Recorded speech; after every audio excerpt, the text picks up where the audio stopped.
You said you got your start in 2012, and now you actually run an entire company on the AWWA. Tell us how all that came about, man. Like, what gave you the motivation to start your own company? AW Dark, the experience I get in AW Dark, and I'm sorry, I'm just shooting straight here.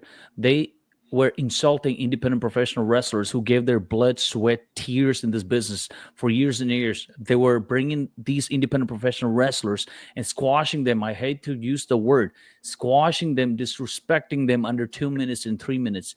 It was a big insult. And I'm like, this is not right. This is not right because everybody's have a big hope. And I had a hope.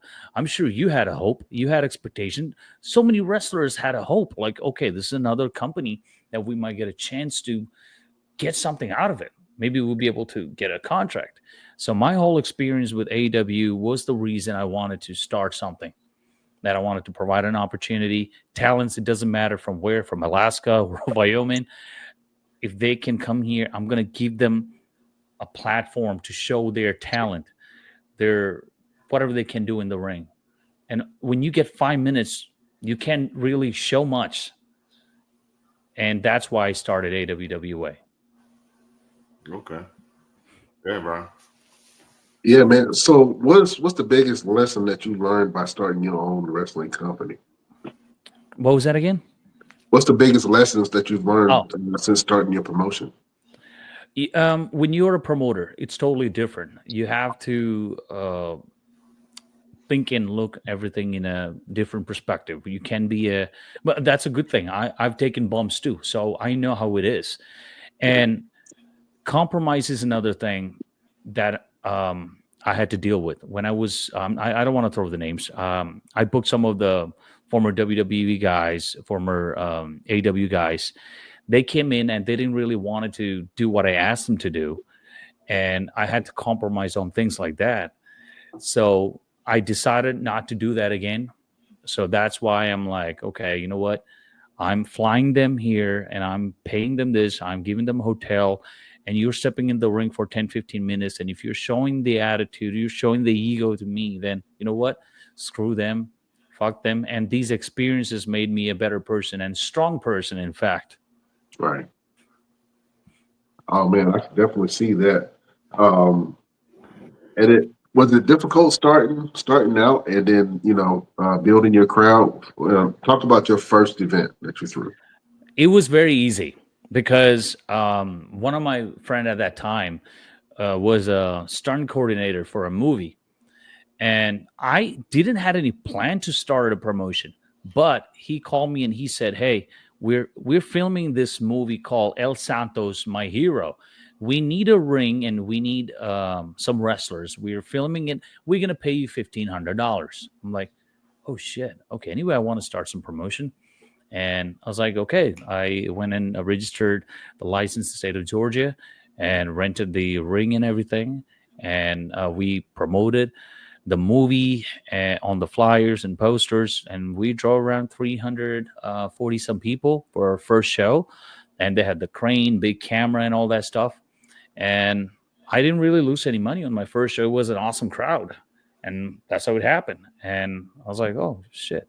And I made a mistake too. Second show, I listened to a wrong people, and I'm probably gonna get slammed for saying this. I ended up doing an LGBTQ show. That was the biggest mistake I ever made. All the fans that I draw for the first show, boom, went down to 120 or something. But then you learn from your mistake. Then eventually, I ended up booking the right talent. I ended up bringing talents from different places. We got a chance to work with names like Martin Cases, Matt Cross, and those guys came in. They started bringing their experience and names. So that helped a lot. But for your question, the first show, that's how it happened. Okay. um, let's talk about the show you have coming up on the April 18th. You have one match. I got to show real quick. Myself and Cameron Walker. And then you also have your match coming up with yourself and DJ Brown, who I'm very familiar with. Let's talk about your match in particular. You versus DJ Brown. what led up to this, and what are your expectations? A treasure that took too long to find. That's what DJ is. And I'm gonna see this kid very soon on national television. It's just a matter of time. And also, I wanted to test myself too. And I watched him working in Dog Pound, wrestling, and other promotions. And kudos to him. He's about to wrestle with Ethan Carter the third in one of the promotions in Arkansas. He's very talented, and he's the second generation, just like his dad. And he understands this business, and he's humble. He don't walk around with that entitlement, like, oh yeah, you know what, my dad was a wrestler. No, he's humble, and the talents that he can put um, not just other talents on the map, even promotions. People are literally talking about other promotions because of him. And also for our last show, he drove 20 hours from Memphis, Tennessee to Phoenix, Arizona in 2025.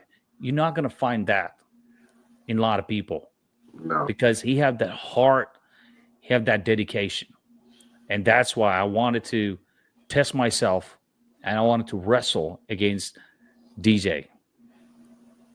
I can definitely attest to that. DJ actually drove over to North Carolina when I had my first opportunity out there in Arkansas, and he drove me to the airport after I got done with the show. And he was like, "Hey man, you know, what do I need to do to kind of get out there?" And he's one of those guys that asks questions.